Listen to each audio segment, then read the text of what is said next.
You are listening to a new episode of the Game Deflators Podcast. My name's John, and I'm joined by Ryan. Hey, everybody, here at the Game Deflators Podcast, we like to talk about board games we've recently picked up, tabletop games we're currently playing, and everything we love about D&D Deflation.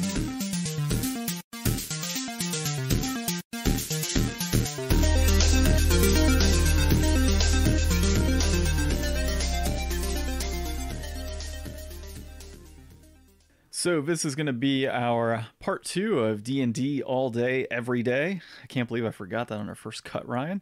But yeah, so if you're catching this and you're a fan of video games and D&D, you're just like us, and you're going to enjoy this episode. So Ryan, I understand that you have had a severe drought of D&D since we last recorded. Yeah, since we last talked about D&D on this podcast, my whole game kind of ended, and we've not gotten back into playing, so I've got no pickups, and I've got no currently playing. So as always, John, I will defer to you because you're always picking up and playing stuff. Always picking up and playing stuff. So, you're welcome to join that campaign. I'll call you out here on the episode. But I know it's on a Saturday, and you got stuff going on. You can't spend all day with John. Your wife might have questions. Hashtag too much John. Too much John. Go check it out on Twitter. Okay, so recent pickups. I am going to be starting my own campaign here pretty soon. So I'll be DMing. So a lot of this episode is actually going to be me asking Ryan lots of questions on DMing in his experience and also playing with other DMs. But our group is going to be doing the Descent into Avernus. So that is our coming campaign. It is going to be pretty much like Mad Max in Hell for D&D is kind of how I've heard it. And to prepare for this campaign, I have got a lot of pickups. I picked up the Avernus screen. So I need a DM screen, and why not go for Avernus? It's beautiful. I picked up battle mats, so you can go on Amazon, and they have like these really big poster-sized battle mats, and they have different terrain. So you got one that's like just a dungeon style, another one that's like a sandy type style, traditional, white, beach, forest, plains, like all this crazy stuff. It's like $25. Battle mats are cool. I was always kind of on the verge of buying battle mats, but like I do love to draw on a whiteboard. Yeah, and you can get really creative and fun if you've got like the right mind for it, but you got to be quick. Yeah, and so I'll be drawing on these as well. Like I'll have the battle mats and I'll draw on them, but at the same time, I do kind of like that aesthetic of like, okay, here's what we got going. And I will at some point pick up like walls and whatnot, or make it out of, you can use insulation foam.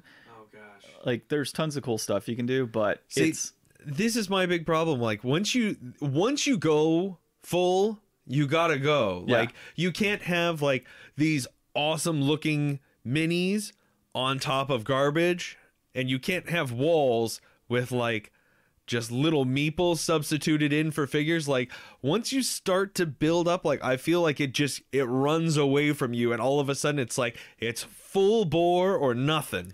So you're saying that it snowballs into me purchasing a case of minis for Avernus? Yes, it did. It did.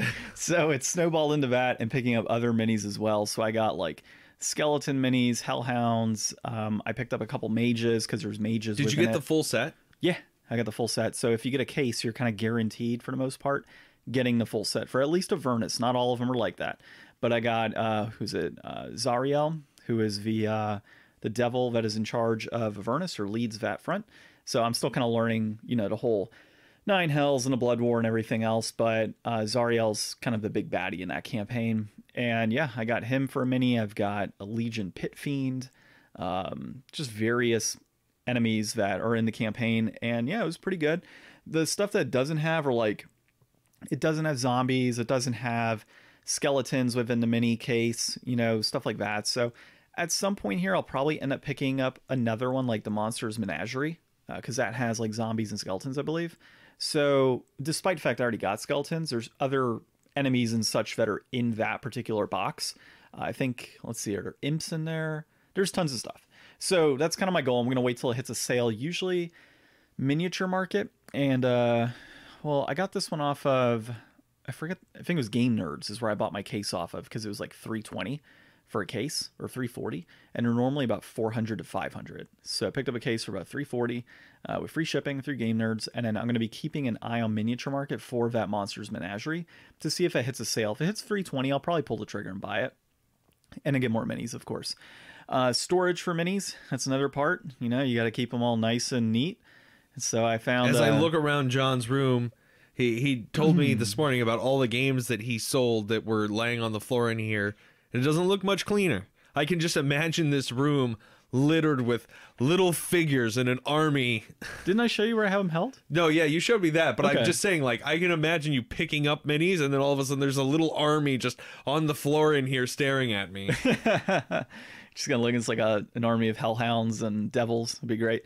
No, so Harbor Freight, it's a store that we have in this area. I don't know if you have it in your particular area, but Cheap hardware stuff. super cheap and usually pretty good quality. So they had, it was kind of like a bit drawer, or like for screws and whatnot, and it kind of latches out, and then it has slide-in options for like a tackle box, the little boxes. So I bought that, and one of those held an entire case.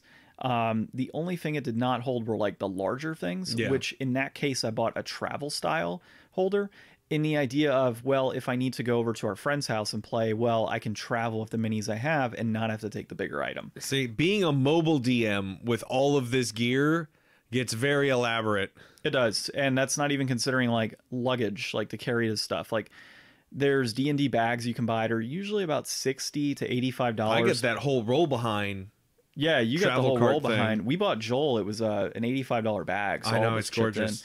Oh my God, it's amazing. So we picked that up for his birthday, and yeah, he can roll up his map, put it in the back. You know, he has like a slot for 12 or 15 minis that he can put in there. It doesn't hold larger ones though, only little ones, and it holds all the books and everything else he needs. So yeah, I've prepped, like seeing what you did and what Joel did, and like I've got a D&D application now on my phone where it has different sounds and music I can play Yep. directly from the phone.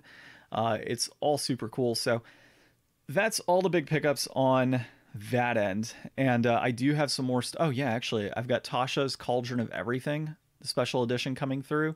And then I did obviously pick up the Avernus book. There was a special edition cover for that I showed you, which is badass with the skull in the front. And I also picked up a couple books since then. I picked up 3 books, the Icewind Dale book, so I can pull out of that at any point. Obviously not for this campaign, but any future like one shots I can kind of build off of that. I picked up a supplemental guide, 2 supplemental guides that somebody made. One of them was on encounters, so it has like one shots built within it, along with different encounters like the boards, and showing you on a D100 what you could get. And then I got another one of, it's specifically for inns and markets, I believe. Inns and taverns is what it was. And pretty much it just kind of shows you a map of different inns you can create in this open world. So when I go to Avernus, and we go into, I think it's Eltriel, or Ultriel. I forget the name of the other city. But when you go in there, it's a city that's kind of been put down into hell and dragged down by Zariel. And really in that area, like I don't think there's a whole lot of inns built into it, but I want to be able to have it to where my characters can go to an inn that, say, is run by devils. So the idea would be to kind of just make an inn, and using the structure of this supplemental book to be able to create those inns Just and plug have and play those characters. assets. Yeah, so pretty cool stuff with that. So those are all my pickups, and holy crap, is that a lot of pickups since we did this last episode. And that last episode we did about 50 plus episodes ago. So it's been over a year. Yeah, it's been almost a year actually since we did that. Go on now. What's next, Ryan? What's next? So next up, John, why don't you tell us about the current campaign you're playing in? Because like I said, so last time I think I had just finished doing like the wedding in my campaign, or I was getting close to it, because that's kind of why I was like, I remember pushing, like being like, I don't want to record this episode until I do the wedding. And I had like all the different cards with all the different people from this like drinking guild. Yeah. And all of them were like characters on cards, and they were drawing cards for whenever they went up to somebody to see like who that character would be. Yeah. And that was a ton of fun. And I got a couple different leads for my players to go on of where they wanted to go next. And that was just kind of about the time that everything fell apart, and we all kind of got a little bit busy, a little bit disinterested. I mean, we were like 20 something sessions in by that point, and that's about as long as we'd ever been going through a single campaign. It's a lot to keep a group together. I mean, we still hang out every week, me and that group of people, but it's just not always, you don't always want to do D&D. And once you kind of fall out, it's kind of like, okay, you know, when are we going to get back? When are we going to get back? And then people lose interest in getting back, and you just kind of never restart again. I feel like there's so many campaigns that start and so few campaigns that end, that moving forward, once I start to, like, I've already have my next campaign that I really want to run in mind, and I've got it mostly all outlined and planned out to be like 9 sessions. Like, I feel like the next time I run D&D, I definitely want to have an established beginning, middle, and end, instead of running some open-ended sandbox, because you can always just like basically make your own module that's complete and then develop a new module on top of that later.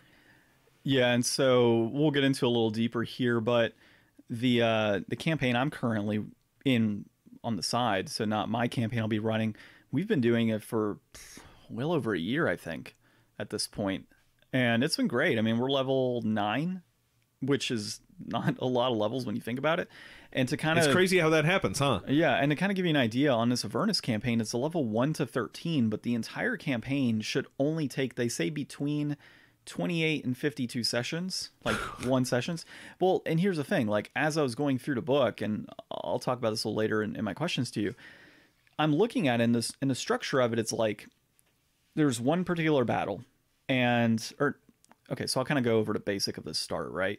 So you start off with like the Flaming Fist, which is this group of like mercenaries, and their leader was in the city. It was brought down to hell, and now it's chaos and refugees coming in from the city and knights from the other city, and things are going haywire. Baldur's Gate's already ridiculous in murder and, you know, crime and everything else, so it's like trying to keep the structure of that too. And the one thing that I notice is like, okay, you have to find a captain. The captain tells you what you want to do. The players at that point can be like, yeah, let's go to the bar.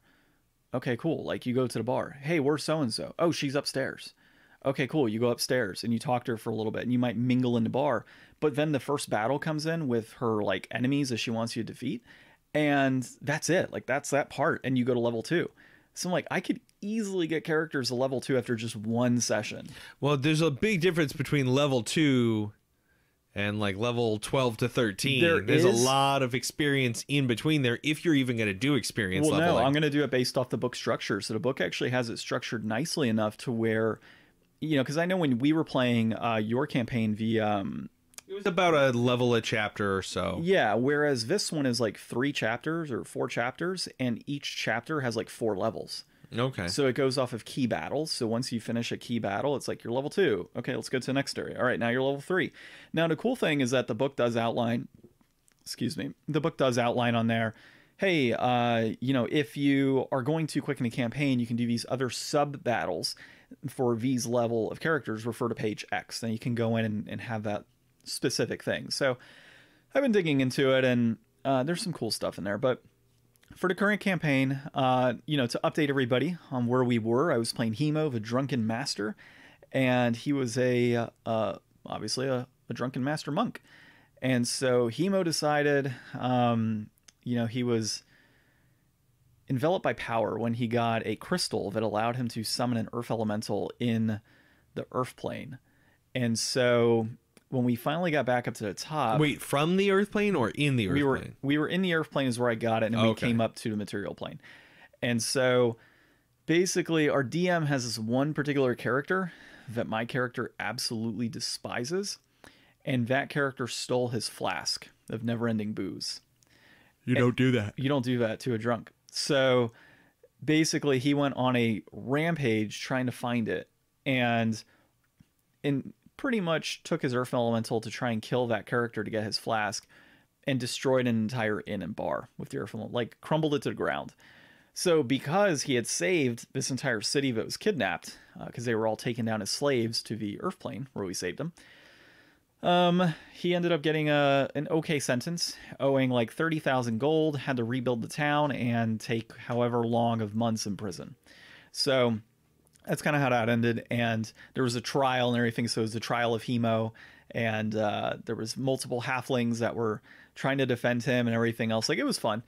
And so when that was all said and done, we had talked during that last episode that we recorded for D&D that I was going to make a what was it? It was going to be a barbarian gnome, right? And I was going to have a giant battle axe and raging barbarian and everything else. I kind of deviated from that because gnomes are just not the best barbarian type characters. Well, I don't even think gnomes can wield like two-handed weapons like that, can they? I don't think it matters. I mean, it's a barbarian. It's just however you want to flavor it. So I ended up doing a dwarf, but I made sure the dwarf I picked was a smaller stature dwarf, so not as tall as your normal dwarf, not as stocky, so she's kind of ripped and thin. And she has a maul that she carries on her back, and of course just your standard leather, no standard armor, and a warhammer. She's also Path of the Zealot for barbarian, so I got that from the Xanathar's Guide. And really what that allows me to do is like every single turn I can do 1d6 of extra damage on my first attack, and then the DM has allowed me for my warhammer to have it embedded with lightning magic, so as I wield it every turn I can roll a d4 extra lightning damage that sparks out from the pumping out like an extra d10. Yeah, I'm pumping out like an extra d10 at least on the first hit, plus I've got, as a barbarian I've got reckless, so I'm hitting with advantage every single turn, unless it's something that I have disadvantage. And what else do we got for that character? Obviously 2 attacks. And and I've got Weapon Master, Heavy Weapon Master on there.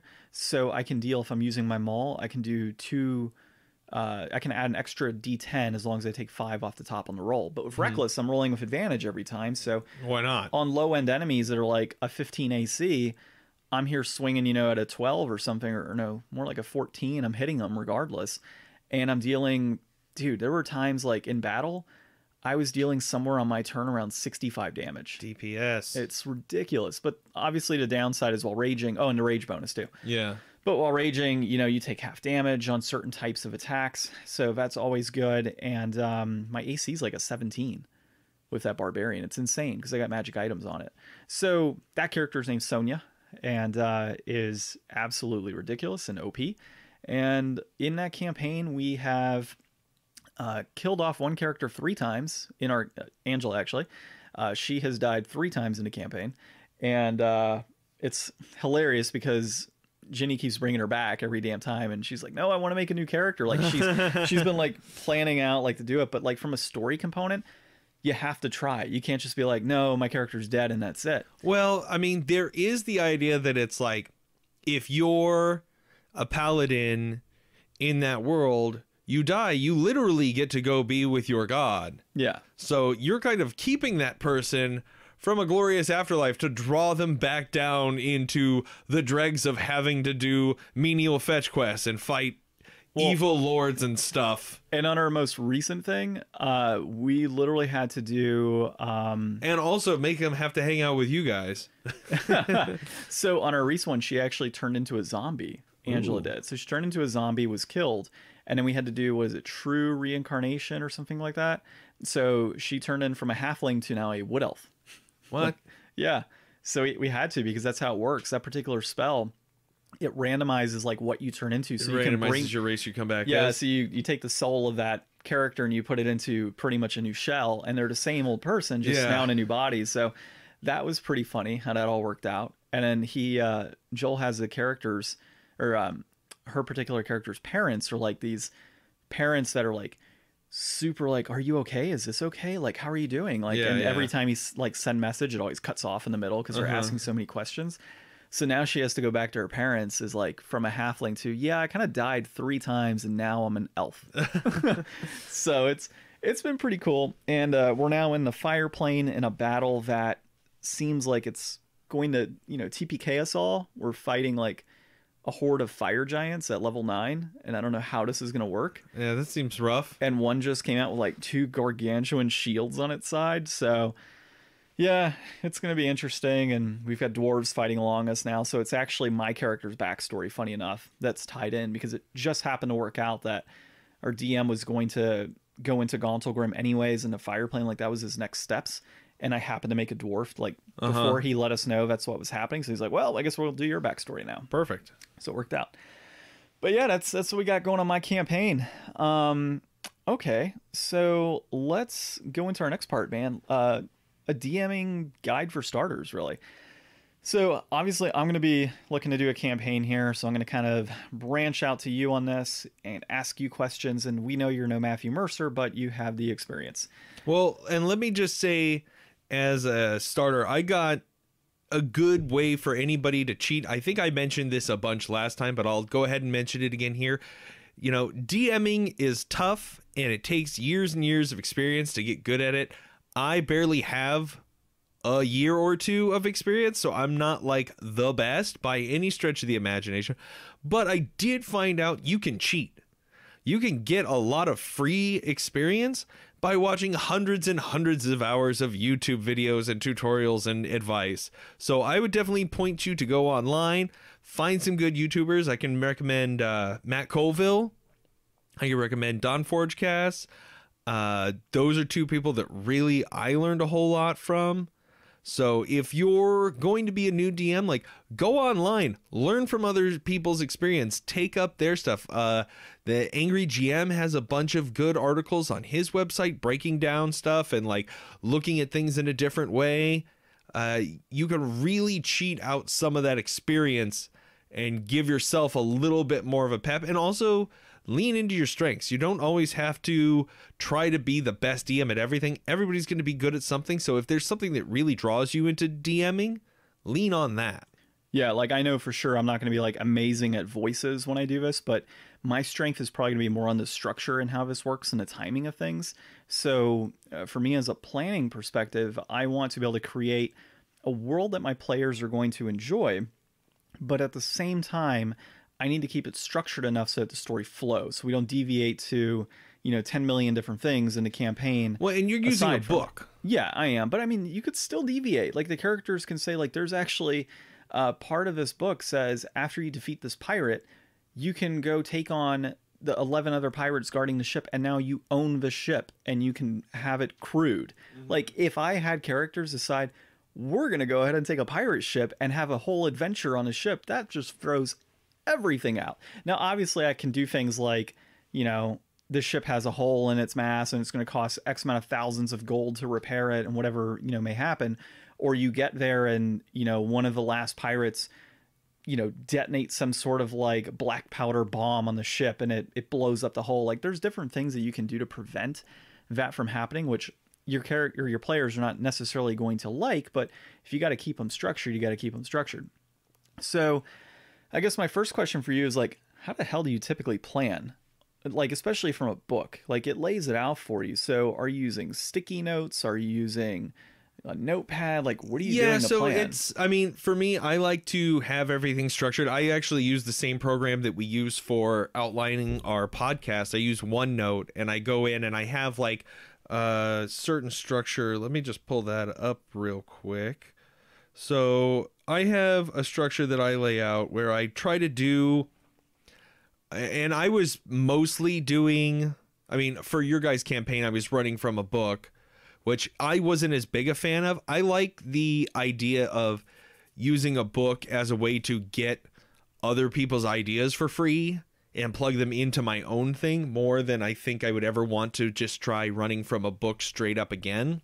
As a first-time DM, though, having a book is probably going to be my better option, only because it doesn't force me to world build, and that the world's already kind of built. So I just kind of go off of the notes, and the story is laid out. Like there's literally paragraphs that say, read this to your characters.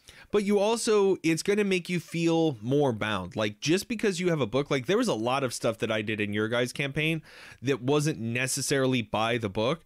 And sometimes they can bite you in the butt. Like you guys went to a tavern once and you found a guy from the surface who you were able to get the grackle tea from to help with the grackle log. And I immediately had to kill off that character because you guys were like, well, can't you just show us the way to the surface? And he was like, I don't know. I've been down here doing my research and I'm supposed to be down here for a couple more months. And you guys were like, I guess we can just hang out here with you. Oh, yeah, that's right. And so it's like, well, I've got to kill this guy because I screwed myself and I gave them a way out that they're not supposed to have access to.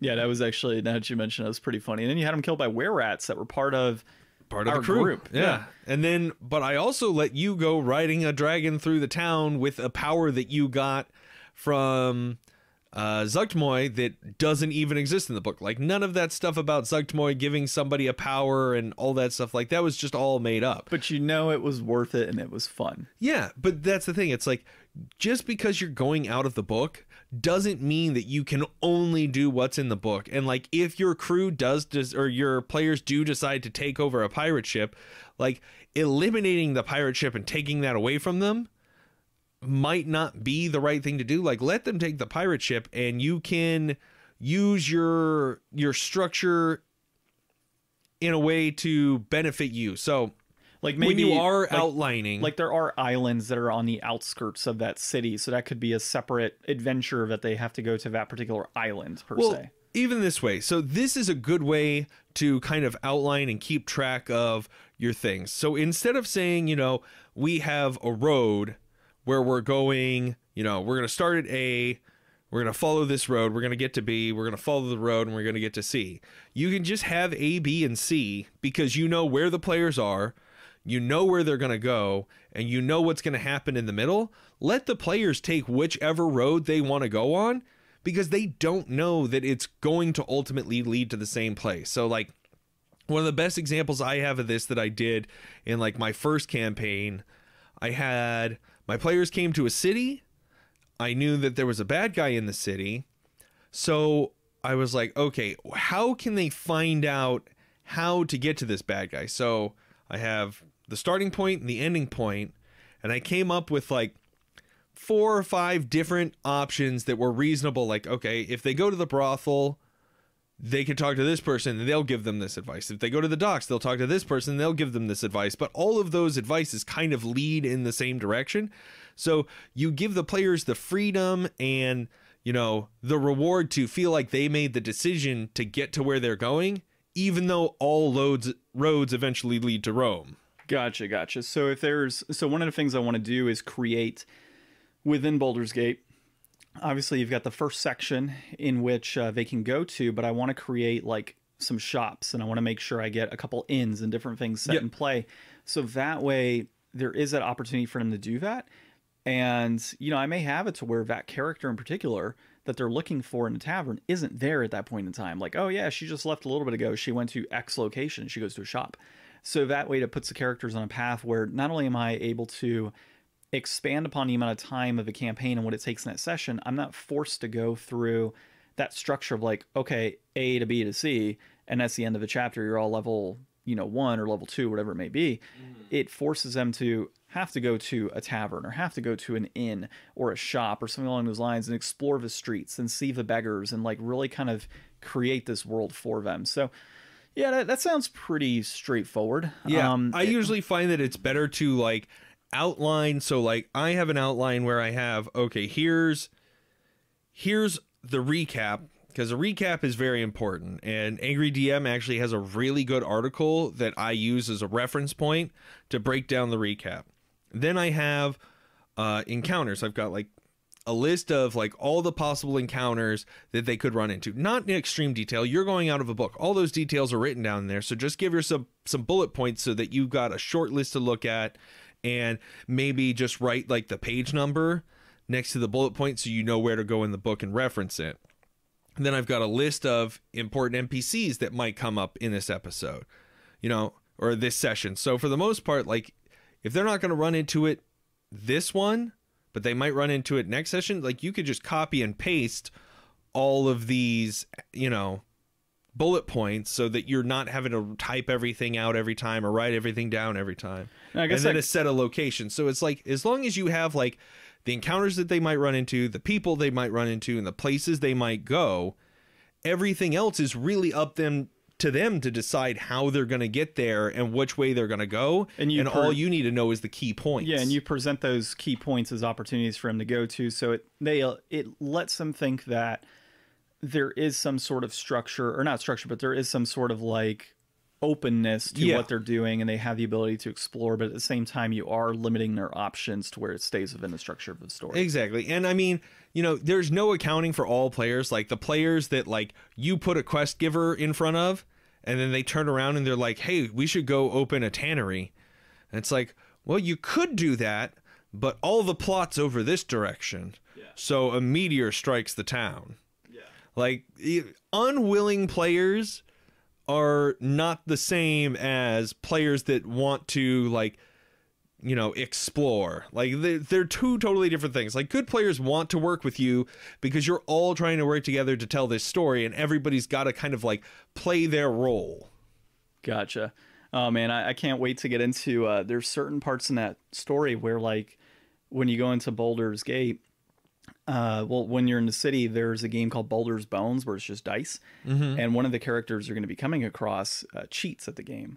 So I'm just going to be pretty much rolling till I hit a snake eyes is all I'm doing.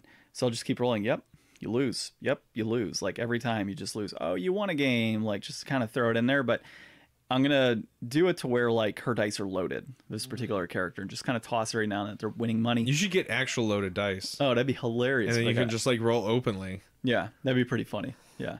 So yeah, so that's really what we're looking at for that part. I guess one of the other things is when you're creating voices, how the hell do you keep track of that? So like my thought has been put down a list of the NPCs and what they are, and then put like Jersey accent. So you got your Jim Jaw going in there, and like Italian or whatever it may be, like Southern, and just kind of list down like this NPC, this voice, so I don't forget. Because one of the things I've noticed, and I guess you and Joel have done this, is we'll have a certain character and like we hear it all the time, so we're like, cool. And then you start on it and we're like, that's not that character's voice.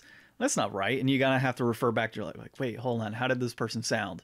And then like try and like get that memory back, because maybe the character hasn't been in play for, you know, 12, 15 sessions, whatever it may be. And then you have to draw yourself back and I'm like, okay, cool. Like this is how he's supposed to sound, or she. So in Out of the Abyss, which I ran for you guys, you start off with like, I think it's like too many 7 NPCs. or 8 NPCs in your group with you. So each of those characters had like a section in the book where it gave like their backstory and a little bit about them.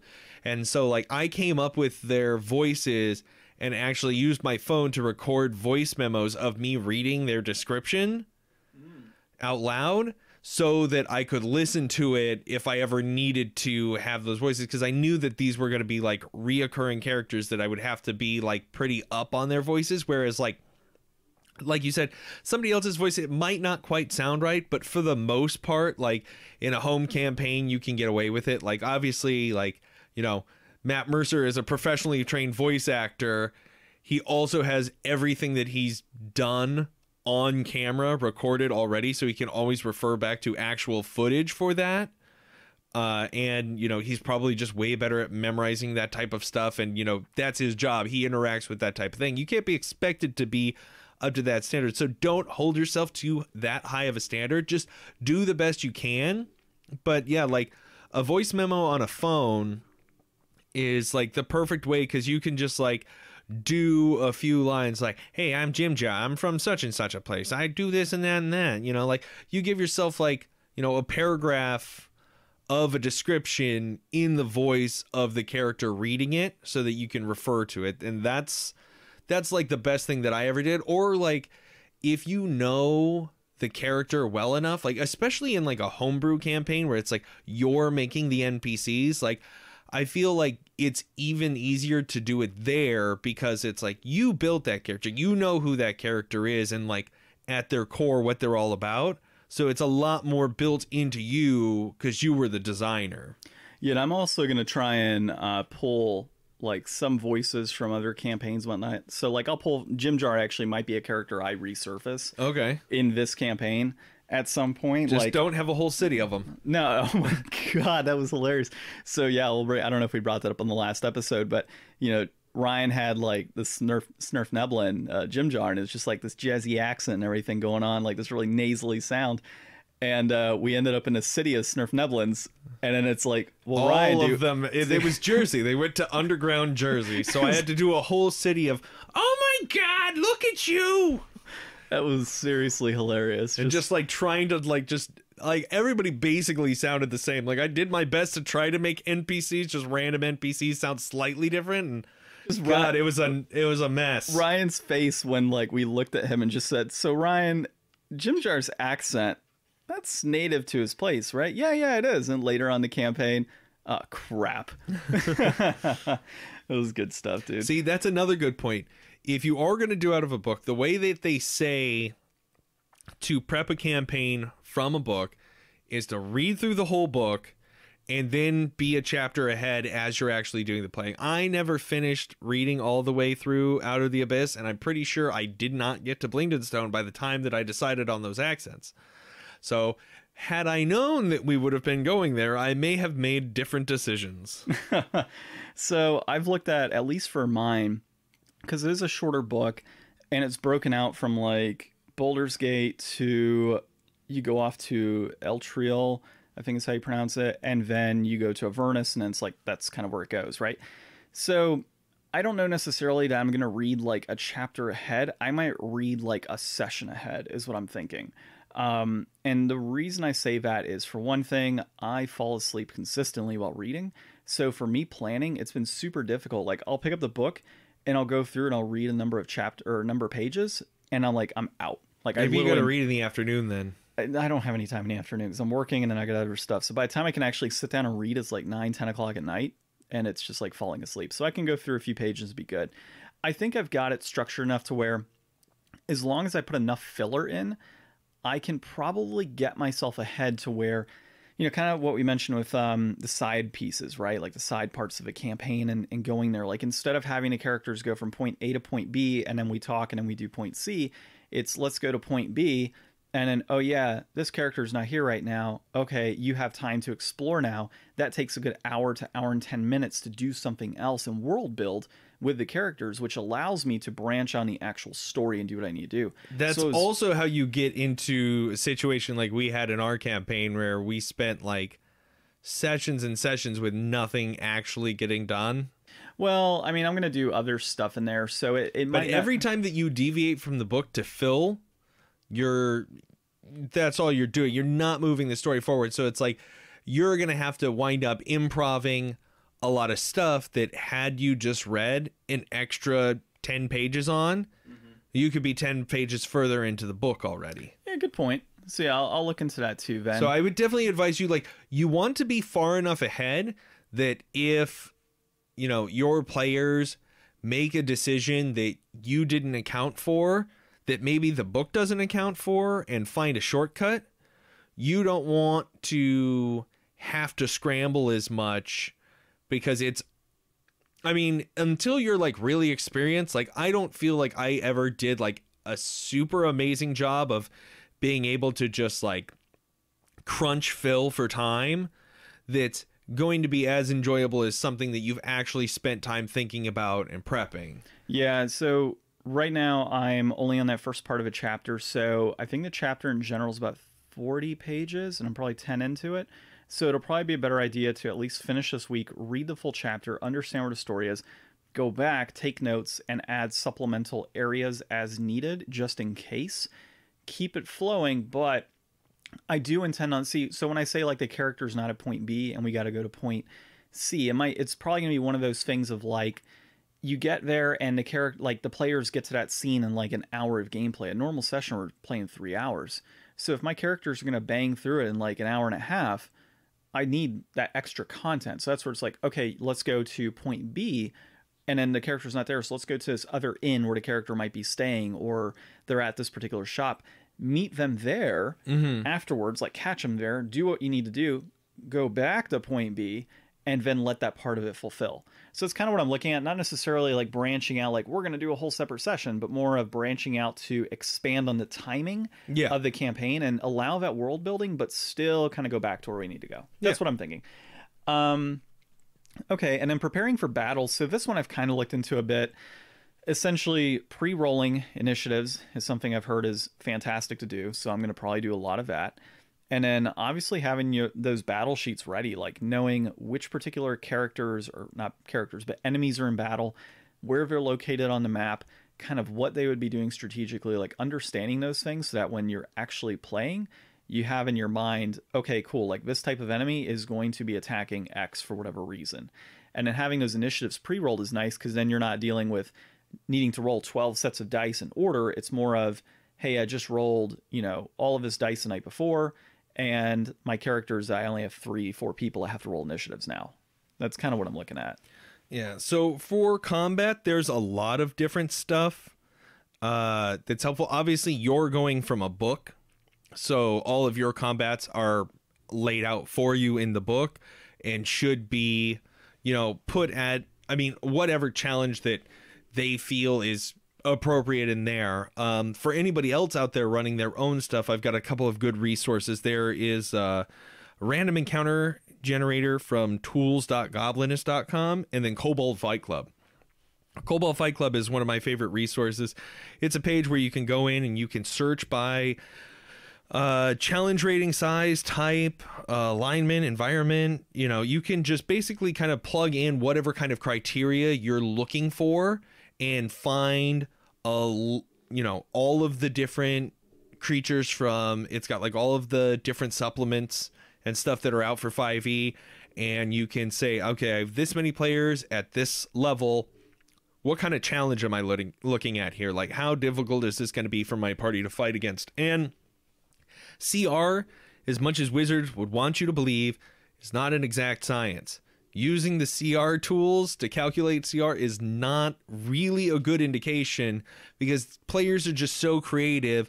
And also, like, even though the flattened math gives everything like a pretty decent, like, on par kind of skill, like, you can still get into a fight with a group of goblins, miss every attack, and have them crit you every turn, and depending on how you run combat and how you run your dice, whether you're always rolling out in the open or you're rolling behind the screen, whether you're fudging results, building for tension. There's so many tools that you as the DM don't have to be forthcoming with, because sometimes drama is better built than what the dice really give you the opportunity for. If every combat you go into, your players just squash it, they're going to be really, overconfident, and they might get like just swat down by a night of bad luck one night. Yeah.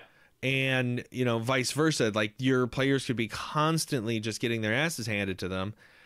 But you as the DM have that room, and you don't have to feel apologetic for using it. But the thing is, you need to have consistency, because if you're choosing when to roll behind the screen strategically versus when you're rolling out in the open, like, they might not trust that you're always fudging those dice behind the screen, or, they might, feel one way or the other. And that's kind of a decision for you as a DM to make, like, how comfortable you are with those things. But also, a really knowledgeable player that's also DM'd a bunch and is very, familiar with the monster manual, they're going to know a lot of the enemies that they're running into. So you can always go in and change things a little bit yourself. Like, the HP that it says, it usually gives you an average, but there is like a roll, like this monster has, this many D8 plus this number health. Maybe this one's extra strong and has 50 extra health, or maybe this one's extra weak and, your player just like rolled a really good hit off of like something and has an amazing description of their attack, and you just decide, well, it dies now because it would have died next turn anyway, so why not let that character have that moment? Yeah, so I did that kind of in my one shot, because I was looking at the challenge rating. I'm like, there's no way that this is going to be hard enough for them. So I modified certain things to where, like, instead of 2d6 or something for an attack, I was doing 2d8 for an attack. Instead of the HP being 110, I made it 130. Like, little things in there to kind of boost up that difficulty for the players, knowing that they would be crafty. And God, it got to a point where I had them battling a young dragon in a one shot, and they destroyed the young dragon. Like, there was no way for that dragon to survive at any point, even with the challenge being up. So I had to do certain things to kind of boost that up and fudge a few things, throw in an extra enemy. Like, they thought, oh, the young dragon's done. And then I had a frost giant come out, like, appear within. Like, the frost giant was part of my supplemental of, if they defeat things too quickly, throw in the frost giant. So I had the frost giant come in that play. So yeah, I totally see that component for sure. So I'll be keeping an eye on that when I'm actually running this. Let's see. So let's, another thing with, all of the stay-at-home orders and everything that's happened over the last year, playing virtually. So I don't know how much you've done, but when the whole coronavirus thing kind of kicked off, we were like, well, let's take precaution. Let's play online. So we decided to just use Roll20. And I think it's like $5 a month for a DM. And then the players can go in for free. You have the battle sheets in there. It has all the dice rolls. You build it in. For like extra cash, you can actually buy like shadow effect battle mats and stuff and throw in your enemies and with pictures. So it's pretty cool and everything. We would do like the audio would come through Discord, but we would have video coming through Roll20, and then we had music that would go through Discord as well. It would play. And so we had a lot of fun with that, but it's not the same in my opinion. Like there's pros and cons. The atmosphere that you have in an in-person session versus you would have in a virtual session is just 100% not the same. It doesn't feel the same because the dice rolls aren't really in your hands necessarily. It's kind of based on a random number generator within a computer system versus like crap. Like I rolled, a nat 1 and like there's people just get that, together to roll dice and kill monsters. Yeah, and when you can't roll the dice, it takes it all away. Like not being able to roll the dice is kind of you can't look in people's eyes. You can't give people that like well, did I tell you it's not the same. I didn't tell you what happened in maybe we talked about in that episode with Justin, but while we were playing a D&D campaign, my character was on the verge of death in that one shot, and his character was just wailing on me because I was stuck in a death corner within the map, and I had hide in plain sight was the ability I had, and so I deviated around his character and I rolled for hide in plain sight. And the only way the DM was going to allow me to like land that move is if I rolled a nat 20. And I rolled a nat 20. And just looking at everybody's face on the table and the yelling that occurred with that was just hilarious. Like that's the atmosphere that you have with this. And virtually you can kind of get it, but it's not the same. The pro on virtual though is like if you got a buddy that lives across the country or in a different country, you can play virtually at any point and like you can have that fun on a weekly basis or monthly basis. Yeah, it can definitely be a tool to bring people together. And I feel like if you're somebody just coming up, like not that I've been doing D&D like my whole life by any means, but like I definitely started in person. But I feel like if you were to get started online and you didn't know any different, like I feel like there's a whole world of opportunity out there because you can, like I just heard this example a week or two ago in a live stream where it's like you could use like text chat in Roll20 to say things that you wouldn't necessarily say at the table. Like if two people are having a conversation, you can just type in the chat like Nicodemus looks slyly like he knows exactly what you're talking about but doesn't want to say it out loud. And it's like you could throw out like little descriptors of what your character's doing that don't necessarily have to stop the whole game. Like otherwise, if two people are engaged in a conversation, like when you're playing at the table, it can be hard to tell when to jump in, like when people are done talking.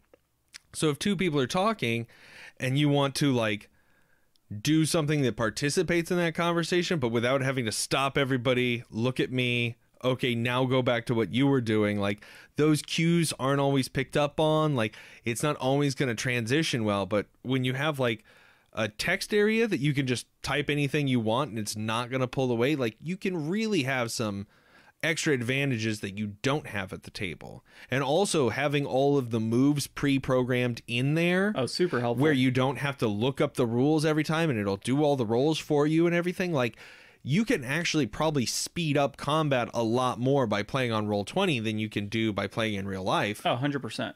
100%, man. Like when I have to sit there and calculate rage damage tied in with what I'm normally doing, tied in with Weapon Master, tied in with Zella, like when I'm doing all of that, and then, oh yeah, that's just attack number 1, here's attack number 2, it's a bitch.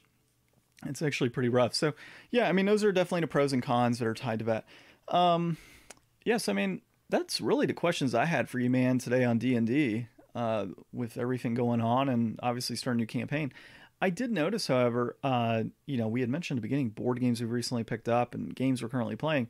And while I have been playing, a campaign, I have picked up a couple board games I forgot to mention earlier. So I'll bring that now.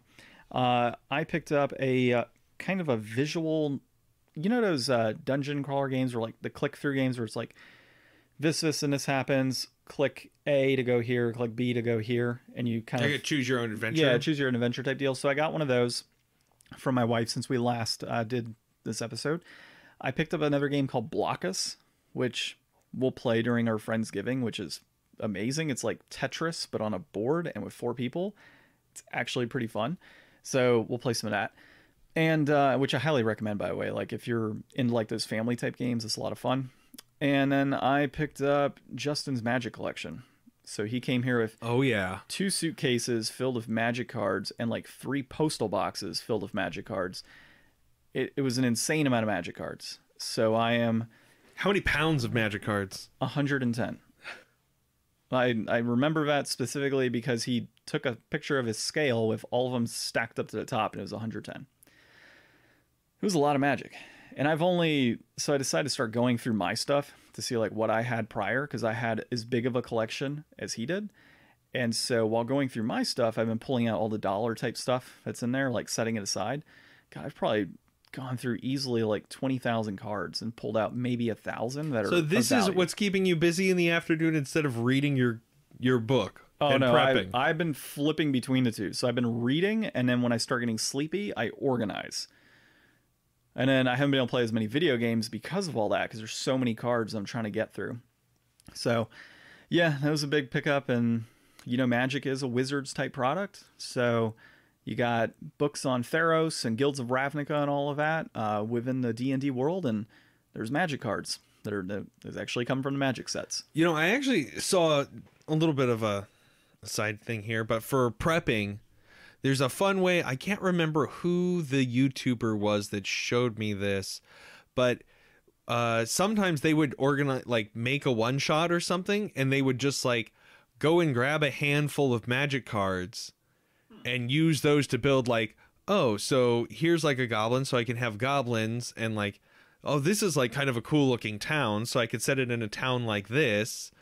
And like, oh, here's like this wizard could be like the quest giver or something. It's like you could just grab a random handful of Magic cards and use those as like kind of like story dice in a way. That's pretty cool.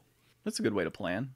And Magic cards have great art too. Yeah, so. I've used tons of Magic the Gathering art assets for images in D&D campaign. Yeah, I did for Ornstein. I used Jace Belleron for Ornstein. That's right. And Ornstein may make an appearance on this campaign, because Ornstein was killed in your campaign. Do you have a bunch of Jaces? I got a few Jaces. I got 2 Mind Sculptors, which are the better one. So what I'll end up doing probably in the upcoming campaign I do is, because Ornstein was killed in your campaign, well, where's he gonna go? Straight to hell. Straight to hell. So with him being in Avernus, I might have him as some sort of NPC or gatekeeper. I got to see how he's going to play. You should have him fishing off of a pier catching poop. Actually, if I had a river that just kind of goes through his Ornstein's Lament, and all he can catch for the rest of eternity is brown fish, that would be brown eels. Brown eels, just brown eels, just a pile of brown eels are right there in Ornstein's Lament. So yeah, catch that other episode. I think we talked about Ornstein's Lament in that prior episode, but if not, you can also hit us up on Facebook, Twitter, and Instagram to ask us about Ornstein's Lament. And that's going to be at Game Deflators on Twitter, at The Game Deflators on Facebook and Instagram. And then, of course, you can find us on all of those awesome podcast applications out there, like Podcast Addict, Podbean, Spotify, and Apple Podcasts, and really wherever podcasts are found. And, of course, leave us 6-star reviews, but we will settle for 5. So, Ryan, that should conclude our episode today. So it's been a lot of fun. Hopefully we can get you back into some D&D and get an episode 3. Yeah, by the time episode 3 comes out, if I haven't... I'm terrible. Why do you guys listen to me? Thanks for listening to me. Yeah, so hopefully we can get an episode 3 of this down the road. If you enjoy it, let us know. And also find us on thegamedeflators.com, and you can leave comments on the episode there. This has been... Well, it's a filler, so for later on down the road. So this has been a new episode of Game Deflators Podcast. My name's John. I'm Ryan. And thanks for listening.